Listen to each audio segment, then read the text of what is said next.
Muy buenos días a todos mis hermanos queridos.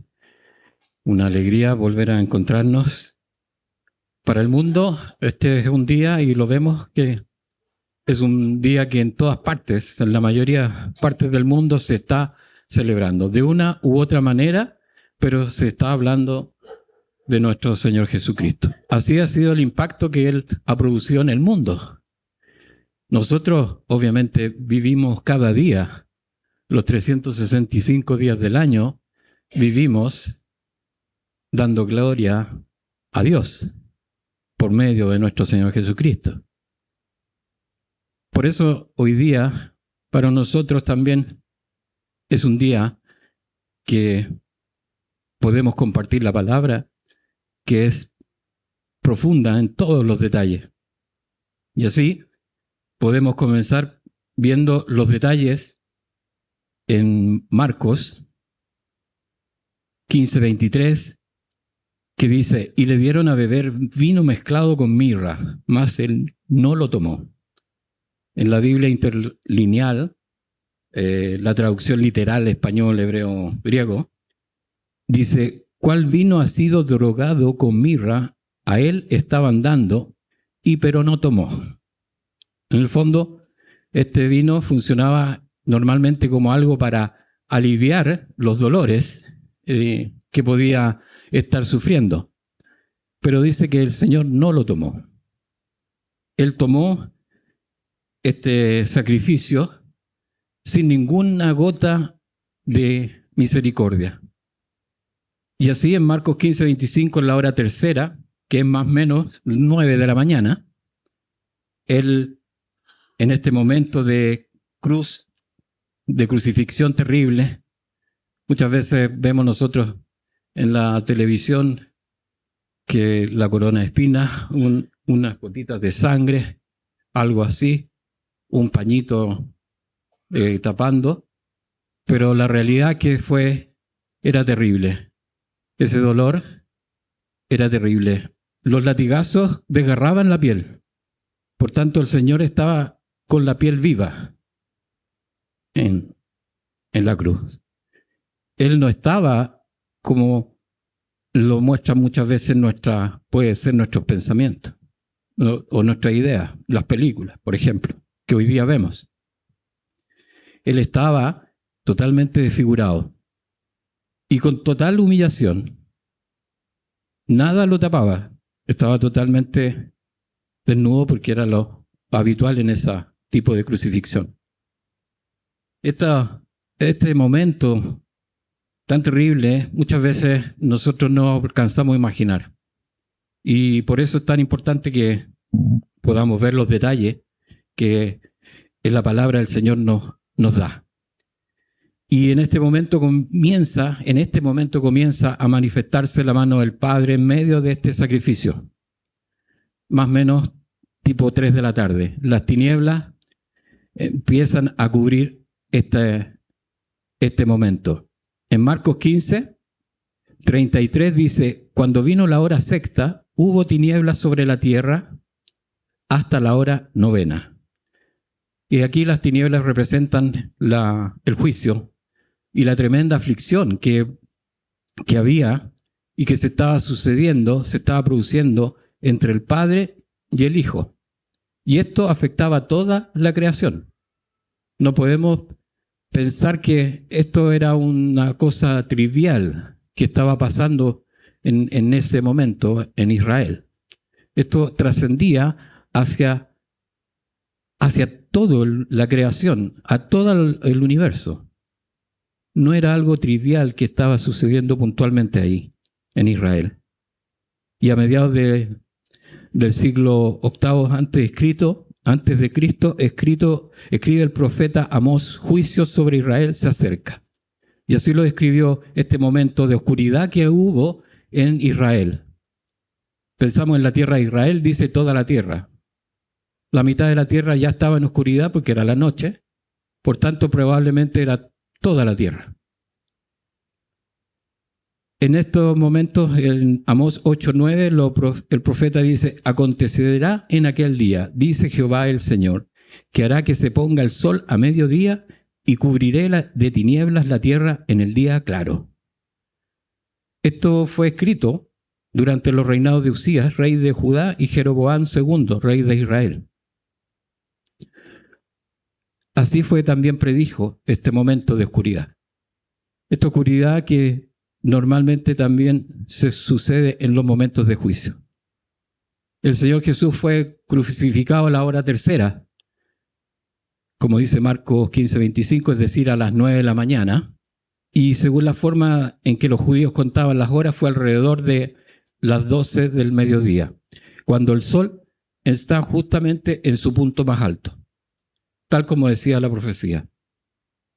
Es que en ese hubo oscuridad sobre toda la tierra hasta la hora novena. Esta expresión puede significar también todo el planeta, como les comentaba. No fue un eclipse solar, como pueden haber algunos de repente pensar, porque en el tiempo de Pascua había luna llena siempre. Y este tipo de eclipses no se producen cuando hay luna llena. Además, ningún eclipse natural dura 3 horas. Esta fue una oscuridad totalmente sobrenatural. Esta oscuridad fue causada por Dios para mostrarnos a través de un fenómeno visible lo que sucedía realmente al nivel espiritual. Cuando nuestro Señor Jesucristo daba su vida en la cruz, el Dios y Padre también estaba ahí. Nosotros muchas veces pensamos que Dios estaba cómodamente en el reino, pero Él estaba comprometido con su Hijo en ese momento. El Dios y Padre de toda la creación. Comprometido ahí con su Hijo en ese sufrimiento. Y todavía antes de que hubiera esa separación que tenía que producirse entre el Hijo y el Padre, que nunca se había producido, en toda la eternidad tenía que producirse. Esto era lo que estaba ocurriendo en ese momento. Las cosas espirituales, cuando nuestro Señor Jesucristo daba su vida en la cruz. ¿Y qué quería mostrar el Señor a través de estas tinieblas? Que es lo que su palabra misma lo explica. La conexión normalmente más significativa es de las Escrituras, es que en estas tinieblas se apropiaron de la tierra. La encontramos también en el Éxodo, cuando Dios juzgó a Faraón y a todo Egipto por medio de las 10 plagas antes de la muerte de los primogénitos. Dios envió una densa oscuridad sobre toda la tierra de Egipto y que duró 3 días. Aquí estaba haciendo 3 horas. Es justo después de este tiempo de oscuridad que Dios estableció la fiesta de la Pascua. Después de la oscuridad venía la Pascua, en que los judíos debían sacrificar, como veíamos en la clase de los niños, tenían que sacrificar el cordero. Aquí tenía que ser sacrificado un cordero para salvación de los primogénitos. Así que el tiempo de 3 horas de oscuridad en el Calvario está relacionado íntimamente con las tinieblas que cubrieron la tierra de Egipto por 3 días. En este momento, el verdadero Pascual estaba siendo inmolado y sacrificado en el altar de la cruz. En Egipto fue una figura de este cordero que estaba siendo crucificado. En Egipto fue la oscuridad y después el sacrificio una figura de este momento que ocurría en Israel. De hecho, Marcos nos dice más adelante que nuestro Señor Jesucristo expiró a la hora novena, es decir, alrededor de las 3 de la tarde, a la misma hora que era sacrificado el cordero a la Pascua en Israel.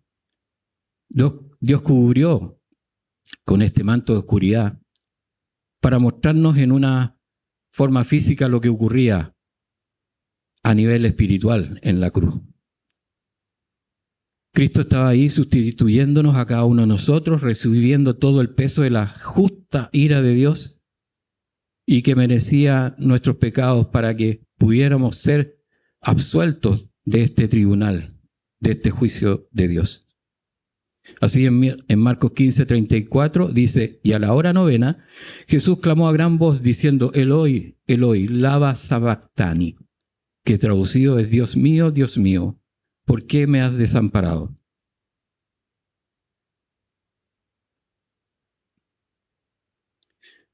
Así, un poco entendiendo esta situación, como dándole una reflexión, podríamos decir que nuestro Señor y Salvador Jesucristo bebió la copa de la ira santa y justa de Dios, bebió toda esa copa sin una gota de misericordia, para que nosotros bebiéramos una copa llena de salvación y sin una gota de ira de Dios.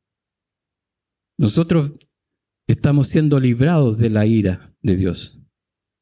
El Señor Dios Padre no estaba ausente del Calvario en ese momento. Estaba sufriendo la separación con su Hijo amado. Estaba ahí el Padre, sufriendo con este Hijo en el cual tenía complacencia. Si nosotros como padres, malos como somos, sufrimos cuando un hijo está enfermo, imagínate cuando un hijo está herido o se está desangrando. Esto es lo que está haciendo pasar el juicio de Dios. El juicio de Dios que es perfecto. Es allí cuando el juez del universo, juzgando y castigando nuestros pecados en la cruz, pero al mismo tiempo daba una muestra de amor incomprensible también a todos nosotros. ¿Cuánto amor? El amor de Dios estaba en la cruz.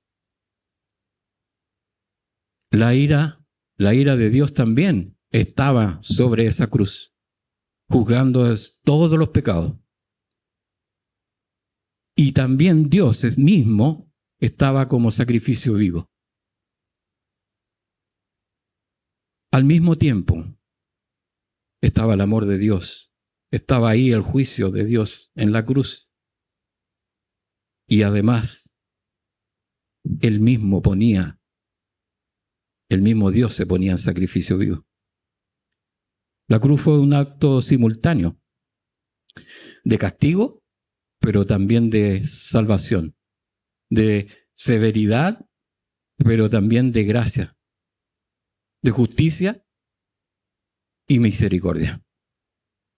Al mismo tiempo, solo el Señor puede entregar la vida y volverla a tomar. Solo Dios, Padre, tiene este poder. Y una vez y para siempre. Esto nos demuestra que toda la obra de salvación es de Dios. Dios ha puesto esta obra salvadora en el nuevo pacto. Toda la obra salvadora es de Dios. Él la puso, Él la hizo y Él la llevó a cabo. ¿Y a nosotros qué nos toca? Porque el pacto, este nuevo pacto, es de dos. Siempre hay un pacto entre uno y dos. Y como decíamos meditábamos en el devocional de la mañana, ¿qué nos toca a nosotros hacer ante esta obra que Dios ha hecho? Hasta la fe tenemos que recibirla.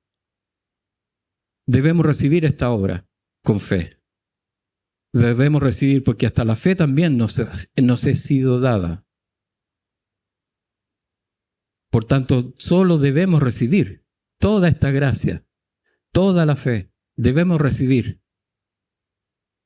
Hay muchos que hoy día la rechazan y promulgan y rechazan de plano esta salvación. Hay muchos hoy día en el mundo que están rechazando esta salvación. Mas nos toca a nosotros solamente creer con toda nuestra mente, con todo nuestro corazón y todas nuestras fuerzas que esta obra de Dios para nuestra salvación. Si nosotros creemos con toda nuestra vida personal en esta tierra que nuestra vida personal es más importante que nuestra vida en Cristo, estamos fuera de ese pacto. Si nosotros creemos que nuestra vida personal es más importante que llevar la vida en Cristo, no estamos cumpliendo este pacto que Dios ha ofrecido a la humanidad. Si nosotros pensamos que yo debo agregar algo a este pacto, que este pacto sí está bien, yo lo recibo, pero yo también debo con mi personalidad, con mi fuerza de voluntad, agregar algo a este pacto, también estoy fuera del pacto. Porque el pacto es de toda gracia de Dios. Nada es nuestro, solamente recibir la gracia de Dios. Recibir la fe de Dios. Es todo lo que nos toca hacer.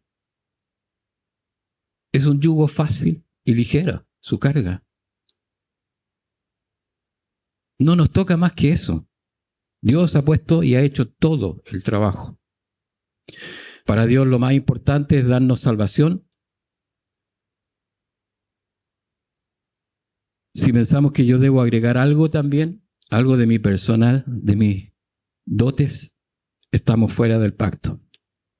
Nosotros con la fe del porte de una semilla de mostaza podemos recibir esta palabra y creerla.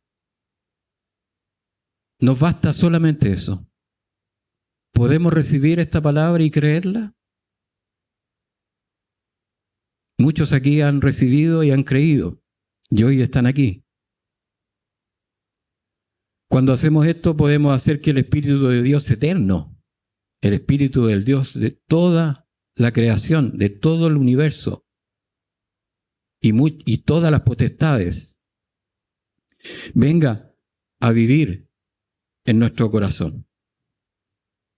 A nosotros, que no tenemos atributos, no tenemos nada bueno que ofrecer. La palabra dice: trapo de inmundicia somos. Y este Dios tan grande y misericordioso puede venir a vivir a nuestro corazón. Esto es más grande que un milagro, más grande que el milagro de la montaña que se lance al mar. Esto es más grande que todo lo que podamos pensar en nuestra vida. Que el Dios de toda la creación, de todo el universo, pueda vivir en nuestro corazón. Así, esta oscuridad el Señor Jesucristo también la profetiza, no solo para cuando fue cumplido Él, sino que la profetiza ahora para estos tiempos. En Mateo 24, 29, dice: e inmediatamente después de la tribulación de aquellos días, el sol se oscurecerá y la luna no dará su resplandor, y las estrellas caerán del cielo y las potencias de los cielos serán conmovidas. Así como hubo juicio a Israel cuando mató al Mesías, así también habrá juicio a Israel en la segunda venida, de nuestro Señor Jesucristo, y también habrá salvación para el remanente de judíos. Por eso el Señor también dice que habrá días de oscuridad en los días postreros. Y sabemos que estamos próximos a los días postreros. En Marcos 15, 37 y 38 dice: mas Jesús, dando una gran voz, expiró. Entonces el velo del templo se rasgó en dos, de arriba a abajo. Durante el tiempo de la vida de Jesús, el santo templo de Jerusalén era el centro de la vida religiosa. Este era el lugar en que se llevaban a cabo los sacrificios de animales y era la adoración estricta de acuerdo a la ley de Moisés y que era mantenida por el pueblo de Israel. Así, en Hebreos 9, del 1 al 9, nos dice que en el templo había un velo que separaba el lugar santísimo. Este era el lugar terrenal donde moraba la presencia de Dios, del resto del templo donde moraban los hombres. Esto significa que el hombre estaba separado de Dios, estaba separado de Dios por el pecado. Solo el sumo sacerdote tenía permitido pasar tras el velo una vez al año. Una vez al año el sumo sacerdote entraba a la presencia del lugar santísimo y por todo Israel y hacer expiación por los pecados de todo el pueblo. Y así el templo de Salomón tenía alrededor de 30 codos de altura, dice los historiadores. Herodes le había subido la altura a 40 codos, más o menos. Estamos hablando de que equivalía a... El velo tenía una altura de 18 metros, más o menos. O sea, 6 pisos. Actualmente, un edificio de 6 pisos de altura. Eso era más o menos el tamaño del velo. Y el espesor, según Flavio Josefo, que era historiador, hablaba de que había entre 8 a 10 centímetros de espesor el velo. O sea, no podía rasgarse, aunque se ponían 2 caballos, uno en el extremo del otro, no se podía rasgar. No era una cortinita. El velo era algo realmente potente. Así, dice, más impactante, por eso es importante tenerlo en cuenta, porque es más impactante todavía pensar cómo se rasgó ese velo en su momento.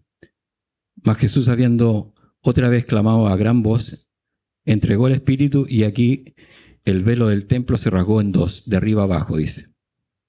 ¿Y qué tiene significado? ¿Qué significado tiene este velo rasgado para nosotros en la actualidad? ¿Qué significa? Ante todo, el hecho de que el velo se haya rasgado al momento de la muerte de Jesús simboliza que su sacrificio, el derramamiento de su propia sangre, fue una expiación suficiente por los pecados y para siempre. Ahora significa que el camino para el lugar santísimo fue abierto. Fue abierto por Jesús y a través de Jesucristo para toda la gente de todos los tiempos, de todos judíos, gentiles. Cuando Jesús murió, el velo se rasgó en 2 y Dios se mudó de ese lugar. Salió de ese lugar para no volver a morar en templos hechos por manos humanas. En ese momento Israel, el pueblo judío, muere espiritualmente. Su espíritu, el espíritu de Dios, ya no estaba en el templo. Por tanto, Israel ya estaba muerto. Si no hay espíritu, no hay vida. Si no está el espíritu de Dios, no hay vida. Así, en Hechos 17:24, Dios terminó con este templo y su sistema religioso completo. Y el templo y Jerusalén quedaron totalmente desolados, destruidos por los romanos. En el año 70, después ya destruido el pueblo de Israel, muere nacionalmente todo Israel. Y así lo vemos en Hechos 17:24 al 25. El Dios que hizo el mundo y todas las cosas que en él hay, siendo Señor del cielo y de la tierra, no habita en templos hechos por manos humanas, ni es honrado por manos de hombres, como si necesitase de algo, pues Él es quien da a todos vida y aliento y todas las cosas.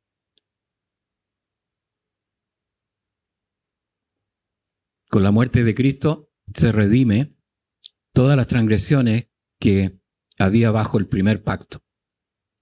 Todas las transgresiones que se habían hecho hasta ese momento fueron redimidas, porque donde hay un testamento, donde hay un pacto, es necesario que intervenga la muerte para que se haga efectiva y los herederos reciban, que en este caso sería el remanente de Israel, para que ellos reciban la herencia eterna. Así Israel recibirá la promesa de la promesa eterna en el reino milenial de Cristo. Cuando muere Cristo también termina ese pacto, pero se firma esa herencia para el pueblo de Israel. Porque el Señor cumple su pacto. Por eso esperamos hoy día que Israel va a ser redimido. pero también Israel va a ser juzgado. Israel va a ser y va a estar en el reino milenial de Cristo, el remanente fiel. Y la iglesia, en ese momento que se rompe el velo, se inicia el pacto en la sangre de Cristo con la iglesia. ¿Y quién es la iglesia? Su esposa. Y cuando reina el rey, reina con una esposa. Es así como es el rol que le toca a la iglesia, reinar con Cristo. Esto se firma en este nuevo pacto, cuando se revela, se rompe el velo en este acto, en la muerte de cruz. Así en Hebreos 9, 11 al 12 dice: pero estando ya presente Cristo, sumo sacerdote de los bienes venideros, por el más amplio y más perfecto tabernáculo, no hecho de manos, es decir, no de esta creación, y no por sangre de machos cabríos ni de becerros, sino por su propia sangre, entró una vez para siempre en el lugar santísimo, habiendo obtenido eterna redención. Entonces, hermanos, tenemos en un sentido que el simbolismo, el velo es un simbolismo de Cristo mismo, como el único camino al Padre. El velo era el único camino para entrar al lugar santísimo, y esto simbolizaba a Cristo, que es el único camino para entrar al Padre. En el hecho que el sumo sacerdote tenía que entrar cada vez, tenía que hacerlo a través del velo. Ahora Cristo es nuestro mayor y nuestro supremo sacerdote. Y como creyentes en su obra terminada, nosotros participamos de este mejor sacerdocio eterno. Nosotros podemos entrar ahora en el lugar santísimo por Él. Nosotros tenemos libre acceso al lugar santísimo por Cristo. Él fue el que venció. En Hebreos 10, 19 al 20 dice que los fieles entran confiadamente al santuario, teniendo libertad para entrar en el lugar santísimo por la sangre de Jesucristo, por el camino nuevo y vivo que Él nos abrió a través del velo. Esto es de su carne. Aquí vemos la imagen de la carne de Cristo siendo como rasgada por nosotros. Así como se rasgó el velo, la carne de Cristo también fue rasgada. La rotura del velo de arriba abajo es un hecho histórico también profundo, significado que este evento lo explica en mayores detalles en Hebreos. Si vemos Hebreos lo detalla esto. Estas cosas eran sombra de las cosas por venir, y a última instancia todas ellas nos guiaban hacia Jesucristo. El velo era hacia el lugar santísimo, y a través de su muerte el creyente tiene ahora un libre acceso a Dios. Todo eso está también explicado en Hebreos. En el velo, en el templo, era un recordatorio constante de que el pecado mantiene a la humanidad apartada de la presencia de Dios. El hecho de que la ofrenda por el pecado fuera ofrecida anualmente y otros innumerables sacrificios repetidamente era una figura solamente. Una figura. Tenían como propósito solamente demostrar que todos estos sacrificios y el pecado no podía ser verdaderamente expiado por estos sacrificios. Esto estaba demostrando el velo, la situación de que estaba sucediendo en la cruz. Todas estas cosas estaban mostrando que el sacrificio de los animales no era suficiente. No podía, no tenía el poder para salvación.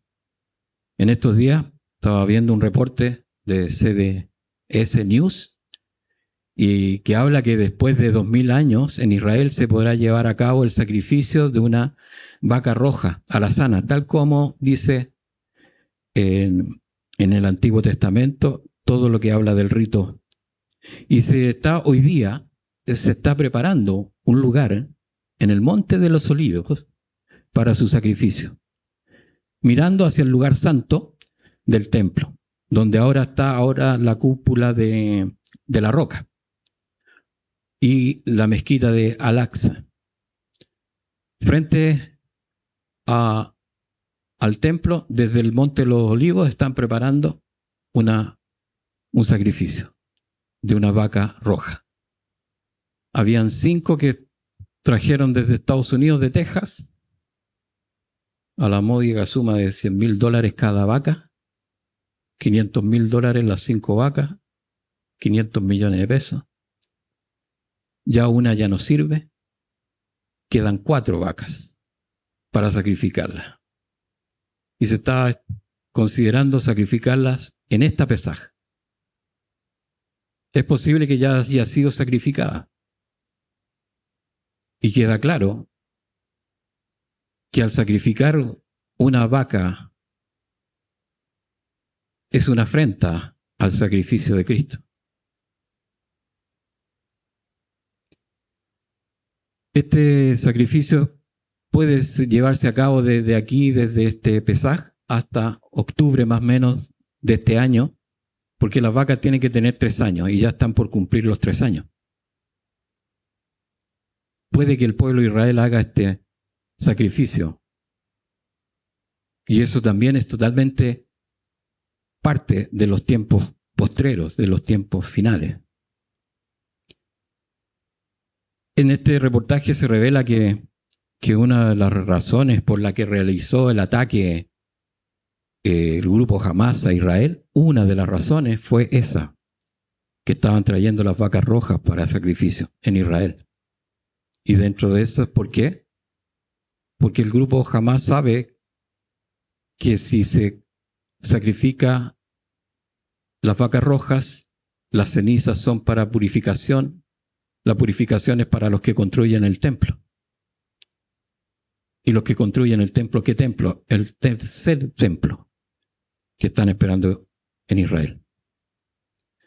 Este reportaje también revela, llega a realizarse, si este sacrificio llega a realizarse, ciertamente no va a hacer más que agravar la guerra hoy día.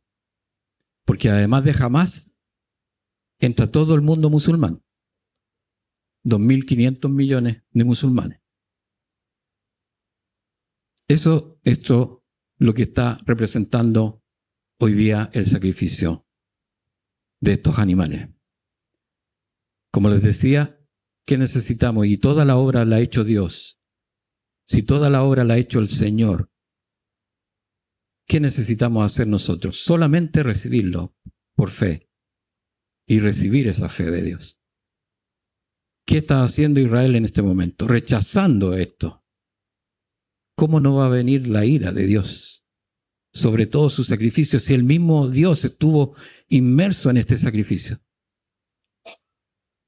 ¿Cómo no va a venir ira de Dios? Así, hermanos queridos, no se vale preguntar que estas vacas rojas que fueron donadas, y me llama la atención, fueron donadas por evangélicos de Texas. O sea, no donadas, fueron vendidas. Y los evangélicos en Texas hablan de que para ellos estas vacas rojas representan la sangre de Jesucristo. ¿Ustedes pueden entender esto? Vale preguntarse entonces qué evangelio están leyendo estos evangélicos. ¿Qué evangelio están leyendo? O como diría un humorista, ¿de cuál están fumando? Porque ¿cómo no puede ser? Pero bueno, sabemos que esto es la palabra y es pura y dura apostasía. Si alguien quiere ver este reportaje, en todo caso, se lo puedo enviar por WhatsApp, ¿ya? Como para ver otra señal de los tiempos que estamos viviendo, para que veamos que la palabra del Señor se cumplirá. Por eso es tan importante meditar en su palabra. El Instituto del Templo de Israel está preparando el sacrificio de la 10ª vaca. Así, esta es una señal porque la última vaca sacrificada fue justo la número 9, antes de que fuera destruido el templo por los romanos. Entonces el Instituto del Templo está preparando el sacrificio de la 10ª vaca, que es lo que inicia la era de la venida del Mesías. Después del sacrificio de la 10ª vaca roja, se produciría un ataque y destrucción nunca antes visto al Domo de la Roca. Sobre sus ruinas, esto estudiado por el templo, el Instituto del Templo, sobre las ruinas del Domo de la Roca, que es musulmán, se construiría el tercer templo. Y con esto llegaría el Mesías que espera Israel, el cual para los musulmanes es el Dajjal, que engañará al mundo entero. Por esto los musulmanes lucharán contra el anticristo y podrán ser, en el tiempo de tribulación, pueden ser evangelizados. Estas cosas son como los tiempos que hoy día estamos viviendo y se está viviendo en Israel. Y dicen, oye, pero que destruyan el Domo de la Roca es impensable. Y a muchos israelitas le preguntan, pero si ya estamos en la guerra, o sea, falta poco para que se destruya el domo. Ya la guerra está. Todos están buscando paz, pero sabemos que dicen paz y no hay paz. Por eso que este sacrificio hecho por nuestro Señor Jesucristo con su propia sangre y carne expone que no hay ninguna religión que tenga poder para religar una relación con Dios. La religión no tiene poder, no hay sacrificio, no hay otro sacrificio expuesto en la historia de la humanidad que pueda definir que estamos en el año 2024 después de Cristo. Este es el sacrificio. No es el 2024 después de Mahoma, no es el 2024 después de Buda o de Shiva, hinduista, no es el 2024 después de Krishna. Jesucristo a través de su muerte es el único que quitó las barreras entre Dios y el hombre. Y ahora podemos acercarnos a Él confiadamente. En Hebreos 4, dice, Hebreos 4, 14 al 16 dice, por tanto, teniendo un gran sumo sacerdote que traspasó los cielos, Jesús, el Hijo de Dios, retengamos nuestra profesión, mantengamos nuestra fe. Porque no tenemos un sumo sacerdote que no pueda compadecerse de nuestras debilidades, sino uno que fue tentado en todo según nuestra semejanza, pero sin pecado. Cristo es perfecto y sin pecado. Es sin defecto. Acerquémonos pues confiadamente al trono de la gracia para alcanzar misericordia y hallar gracia para el oportuno socorro. La salvación del alma, el oportuno socorro, la salvación de tu alma. Tuvimos una visita en mi casa de una amiga de mi esposa, una azafata de Aeroméxico, y que llegó muy enojada con Dios porque le había quitado a su hermano. Es que me dijo, es que me quitó, su hermano falleció hace como 2 semanas más o menos, y me quitó a mi hermano, y estoy enojada con Dios. Y porque antes me quitó a mi papá y antes me quitó a mi maestro. Entonces,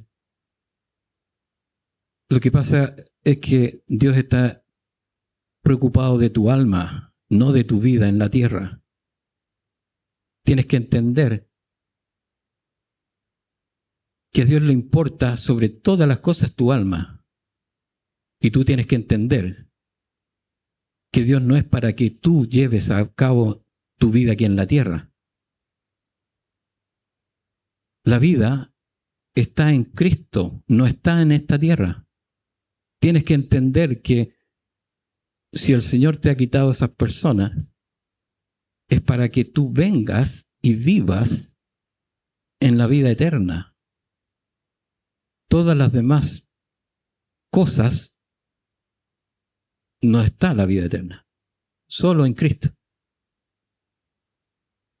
Eso muchas veces es lo que nos ocurre. Pensamos que nuestra vida aquí en la tierra es lo principal. Y nos olvidamos que la vida está en Cristo. En esto, hermano, es que cuando llegamos a la resurrección de Cristo, los evangelios presentan también diferentes relatos. Si vemos para entrar en la parte de la resurrección, los escépticos de la resurrección de Cristo con frecuencia ciertamente afirman que los diversos relatos de los evangelios sobre la resurrección de Jesús en el Nuevo Testamento se contradicen algunos, ¿ya? Incluso algunos teólogos se preguntan si los relatos de los evangelios sobre la resurrección son coherentes y hacen estudio de análisis. ¿Se contradicen los relatos? No cabe duda que los evangelios coinciden en hechos principales. Por ejemplo, la sepultura de Cristo, Dios resucitado, Jesús entre los muertos. Pero sin embargo hay aparentes discrepancias que son de menor importancia en algunos detalles. Por ejemplo, si vamos a Mateo, en el número de mujeres en el sepulcro, Mateo dice que habían 2, Marcos dice que habían 3, en Lucas dice que habían 5 y en Juan dice que había 1. A la hora de la visita del sepulcro, Mateo dice al amanecer, Marcos dice había salido el sol, Lucas dice al amanecer, Juan dice todavía estaba oscuro. Y así dice que había mensajeros en el sepulcro. Mateo dice un ángel, Marcos y Lucas dice hombres y Juan dice 2 ángeles. Y Mateo escribe de un gran terremoto al momento de la resurrección. Mateo escribe que junto con la resurrección de muchos que aparecieron al pueblo también. Cosa que los otros evangelios no lo mencionan. Por eso llegamos a la lectura Mateo 27, del 50 al 53. Mas Jesús, habiendo otra vez clamado a gran voz, entregó el Espíritu. Y he aquí el velo del templo se rasgó en 2, de arriba abajo. Ya vimos lo que significa el velo rasgado. Y la tierra tembló, y las rocas se partieron, y se abrieron los sepulcros, y muchos cuerpos de santos que habían dormido se levantaron, y salieron de los sepulcros después de la resurrección de él. Vinieron a la santa ciudad y aparecieron a muchos. Si se fijan aquí, vemos cómo Pedro describe un hecho que estaba llevándose a cabo en el momento exacto de la crucifixión, pero también unos días después cuando resucita Cristo. Sabemos que esto nos pasa normalmente cuando hacemos o describimos un hecho, un evento importante. ¿Quién de nosotros, cuando a veces nos preguntamos, oye, ¿qué estaba haciendo en el terremoto del 2010? O el del terremoto del 2000. El último fue el 2010, creo, ¿no? Entonces, claro, uno empieza a decir, no, yo sentí que fue ondulado. Otros dicen, no, que fue más ruido. Otros dicen distintos eventos, pero son detalles que son tocados en forma distinta por el que los vive. Y así podemos ver que para un mismo evento muchas veces tenemos distintas experiencias. Depende de quiénes lo hayamos visto. Y además que los testimonios son 2 apóstoles y los otros son 2 discípulos de Pedro y de Pablo. O sea, 2 sabían que eran apóstoles y 2 solo discípulos, pero que escribieron los evangelios. Así que también existen pasajes que son totalmente triviales, domésticos. Por ejemplo, 2 Timoteo 4 al 3 4:13 dice, trae cuando vengas el capote que dejé en Troas, en casa de Carpo, y los libros, mayormente los pergaminos. Son cosas que describe, que están en la palabra, pero que son de uso doméstico. No todo se puede estar cuadrando ni viendo que coincida o que represente algo, o que represente algo espiritual. No todo.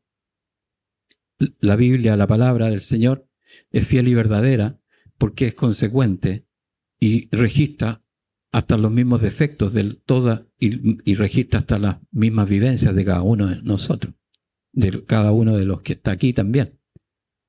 Por eso, hermanos, cuando hablan de la veracidad de la resurrección de Cristo, hay muchos que pueden levantar ideas, escribir libros, meditar, hacer estudios, análisis teológicos, pero las evidencias más claras de la resurrección de Cristo hasta el día de hoy son las transformaciones extraordinarias que hace la resurrección del Señor Jesucristo en los hombres hasta el día de hoy. Esas son las evidencias más claras. Todas las demás discusiones que pudieran surgir quedan totalmente evidenciadas aquí en la vida de los hombres, en los apóstoles. Los apóstoles eran hombres temerosos, miedosos, que después de haber visto toda la obra, habían vuelto a pescar, se habían vuelto hacia atrás. Y después de que vieron la resurrección de Cristo, intervinieron en todo el mundo, en toda la tierra. Entonces, los apóstoles, que eran hombres miedosos y en algún momento volvieron atrás, se transformaron en hombres poderosísimos, haciendo milagros, dando testimonio por toda la tierra. Otra prueba es la vida del apóstol Pablo. Una prueba adicional de la resurrección de Cristo es verdadera, que siendo un peligroso enemigo de la iglesia, se encontró con Cristo y fue transformado. Se encontró con Cristo resucitado y fue transformado. Después de este encuentro, Pablo pasó a ser el principal apóstol para la difusión de la iglesia. Incluso Tomás también, quien dudaba y dijo que no creería en la resurrección a menos que viera las huellas de los clavos en las manos de Jesús, afirmando que no sería y no creería en la resurrección hasta que lo viera. Lo vio. Y transformó su vida y fue un mártir, Tomás, después, divulgando el Evangelio. Esa es evidencia de que fue la resurrección de Cristo impactó porque pudo transformar a los hombres. Así lo dice la palabra en Juan 20, del 29 al 31. Jesús le dijo, porque me has visto, Tomás, creíste. Bienaventurados los que no vieron y creyeron. Hizo además Jesús muchas otras señales en presencia de sus discípulos, las cuales no están escritas en este libro, pero estas se han escrito para que creáis que Jesús es el Cristo, el Hijo de Dios, y para que creyendo tengáis vida en su nombre. Así también nosotros mismos somos prueba de que Jesucristo está en nuestra vida, ha resucitado. Cada uno de nosotros, hermanos, somos la prueba actual de la resurrección de Cristo. Cada uno de nosotros. Primera Tesalonicenses 4, del 16 al 17. Porque el Señor mismo, con voz de mando, con voz de arcángel y con trompeta de Dios, descenderá del cielo, y los muertos en Cristo resucitarán primero. Luego nosotros, los que vivimos, los que hayamos quedado, seremos arrebatados juntamente con ellos en las nubes para recibir al Señor en el aire, y así estaremos siempre con el Señor. Los que hayan muerto en Cristo, ciertamente su alma está con el Señor y sus cuerpos serán resucitados. Pero los que estemos vivos seremos arrebatados en cuerpo y alma. Por nuestra fe en Cristo, que Él resucitó, Él nos ha librado de la muerte, del alma, de la muerte del alma, y por tanto, falta que seamos arrebatados. Estábamos muertos en delitos y pecados, y Él nos ha dado vida eterna. Así, en Colosenses 2:12 dice, sepultados con Él en el bautismo, en el cual fuisteis también resucitados con Él, mediante la fe en el poder de Dios que le levantó de los muertos. Los que hemos creído en su vida, muerte y resurrección, el Señor ahora ha resucitado nuestra alma y nos dará nuevo cuerpo. La resurrección es la base de la fe que ha cambiado la vida de millones de hombres y mujeres en todo el mundo y a través de los siglos. Romanos 6:4 dice, porque somos sepultados juntamente con Él para muerte por el bautismo, a fin de que, como Cristo resucitó de los muertos por la gloria del Padre, así también nosotros andemos en vida eterna. Esto, hermanos, es lo que nosotros no podemos alcanzar por nuestra propia fuerza. Nosotros no podemos hacer algo, solamente recibir por fe esta resurrección. Por su Santo Espíritu que ahora vive en nosotros, ciertamente ya no practicamos muchos de los pecados, pero es porque la gracia de Él está en nuestra vida. Él nos ha resucitado, es el que nos hace buscar de su palabra, Él es el que nos hace servir a los hermanos. No pensemos que algo de nosotros pudiera servir al Señor. Solamente reconociendo su Espíritu nos ha resucitado y podemos vivir en la fe.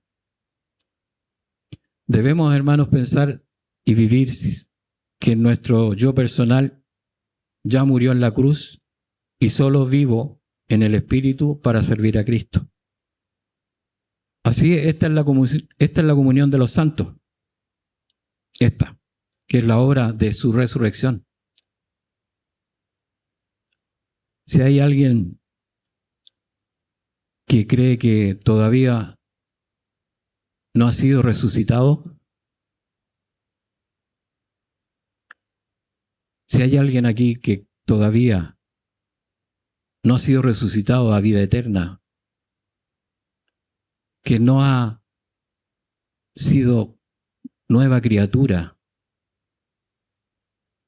lo invito a que ore con nosotros. Oramos. Padre eterno, en el nombre de Jesucristo, creo con todo mi mente, corazón y todas mis fuerzas que te entregaste en esa cruz de martirio, humillación y muerte para pagar por mi salvación. Y creo que resucitaste al tercer día venciendo la muerte, para darme a mí hoy y ahora la resurrección y vida eterna.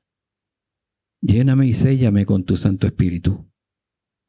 Muchas gracias, Padre, por tu Hijo Jesucristo, porque tuyo es el reino, el poder y la gloria, por los siglos de los siglos.